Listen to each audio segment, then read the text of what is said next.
আসসালামু আলাইকুম বন্ধুরা, হঠাৎই অনেক দিন পর মিরপুর স্টেডিয়ামে দেখা গেল তামিম ইকবালকে। সাথে ছিলেন নতুন ক্রীড়ামন্ত্রী আসিফ মাহমুদ। অনেক দিন ধরেই বাংলাদেশ ক্রিকেট থেকে বিভিন্ন লাঞ্ছনা ও অপমান দিয়ে তামিম ইকবালকে রাখা হয়েছিল মাঠের বাইরে। তবে সরকার পতনের পরেই নতুন ক্রীড়ামন্ত্রী হিসেবে দায়িত্ব নেন আসিফ মাহমুদ।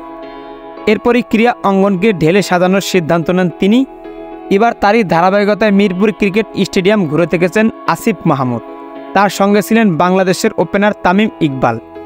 এমনকি তামিম ইকবালকে নিয়ে আশা দেখিয়েছেন আসিফ মাহমুদ। তিনি তামিম ইকবালের সাথে অনেক সময় মত বিনিময় করেছেন, এমনকি ভক্তদের সুখবর দিয়েছেন। তিনি বলেছেন শীঘ্রই তামিম ইকবালকে মাঠে ফেরানো হবে বা কোনো পরিচালক পদে দেওয়া হবে। অবশ্যই ভক্ত সমর্থকদের মধ্যে এখন একটাই প্রশ্ন, তামিম ইকবাল কি মাঠে ফিরবে নাকি কোনো পরিচালক পদে ফিরে বাংলাদেশ ক্রিকেট নিয়ন্ত্রণ করবে। তেমন দেখা যাক তামিম ইকবাল এখন কোন পদে ফিরে। অবশ্যই আপনাদের যদি এ বিষয়ে কোনো মতামত থাকে কমেন্টে জানিয়ে দিবেন।